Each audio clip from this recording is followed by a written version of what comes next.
Bonjour à toutes et à tous et bienvenue dans cette nouvelle émission du Week-end agité avec le kiosque nantais et Nantez-vous TV. Alors non, je ne suis pas Amélie et je vais le représenter cette semaine. Je suis Margot S pour ceux qui lisent nos suggestions sur le site. Alors aujourd'hui, nous sommes accueillis par le TNT avec Jade. Donc merci de nous accueillir Jade aujourd'hui. Merci d'être là avec nous. Avec plaisir toujours. Et aujourd'hui, comme d'habitude, nous allons faire des suggestions de sorties spectacles. Je vais commencer avec Adelie du Délit qui se passe au Théâtre Beaulieu. C'est donc un théâtre de boulevard comme en est la spécialité du Théâtre Beaulieu. Adelie du Délit, qu'est-ce que c'est ? Ce sont donc des amants cachés dans le placard, ce sont des portes qui claquent et en fait c'est beaucoup de dynamisme, beaucoup d'humour.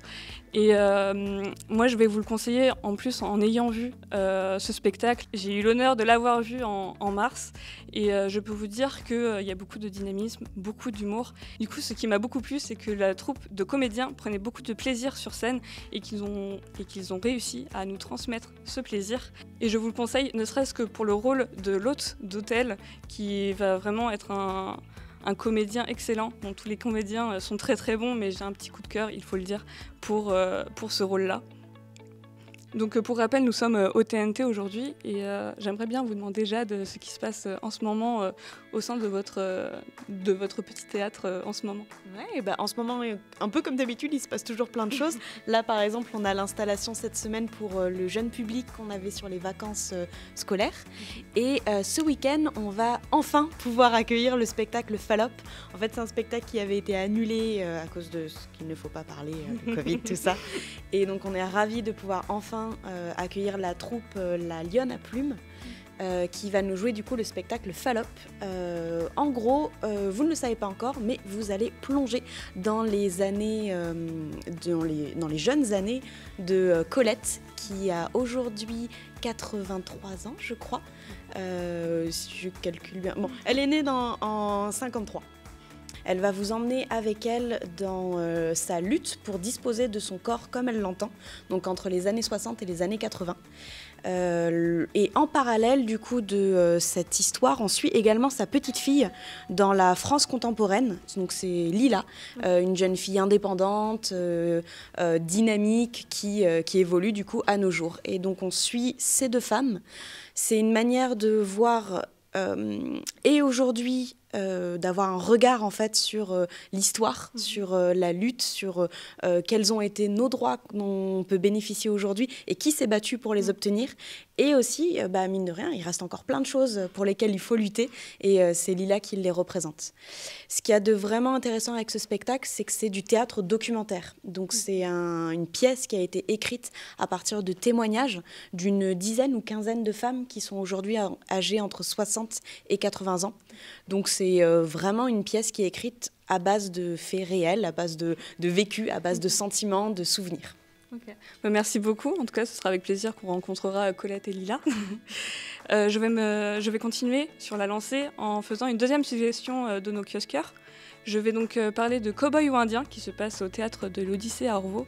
Cowboy ou Indien, c'est donc du théâtre qui va mettre en scène deux frères qui étaient très proches étant petits mais qui se sont éloignés avec les années et qui maintenant vont beaucoup se poser la question de qu'est-ce qui les lie aujourd'hui et alors que tout semble les séparer.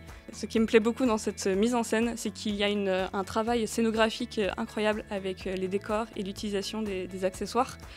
En fait, il y aura donc les deux frères sur scène avec derrière eux un grand totem qui sera au tout milieu de la scène et ce totem va représenter l'autorité parentale. Ils vont se servir de cet accessoire qui va servir de médiateur finalement quand ils vont se disputer et c'est un spectacle qui promet beaucoup d'émotions avec de l'humour, parfois de l'absurde mais également de la chamaillerie et puis de la tendresse quand même.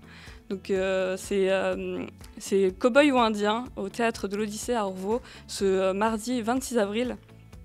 Et pour finir, ce qu'on aime bien demander à nos hôtes, c'est si vous avez un spectacle que vous aimeriez voir ces prochains temps. Ouais, carrément. On a un artiste qu'on connaît bien ici au TNT, Ray Hudson, qui joue ce samedi à 17h à l'Hippodrome. En fait, il joue dans le cadre d'un événement qui est organisé par Big City Life, 1919 Peaky Blinders. Donc si vous êtes des fans de la série, je pense que tout l'événement global, faut pas hésiter à aller voir la programmation, ça risque de vous plaire. Et Ray Hudson, du coup, c'est un musicien, du coup. Il fait un concert à 17h à l'Hippodrome et moi j'adore sa voix, en fait elle est ultra rocailleuse, elle est un peu mystérieuse aussi, c'est de la folk et pour le coup en plus il joue le jeu à fond parce qu'il se met carrément dans l'ambiance Peaky Blinders avec le béret, avec les bretelles, tout ça, donc on est plongé et dans sa musique et dans l'ambiance de la série. Parfait, merci beaucoup pour cette belle suggestion, en tout cas, ça nous donne envie. Quant à nous, on se dit à la semaine prochaine et en attendant, vous pouvez toujours retrouver nos suggestions sur le site du Kiosque Nantais et à bientôt pour une nouvelle émission du Week-end agité avec Nantes TV, le Kiosque Nantais.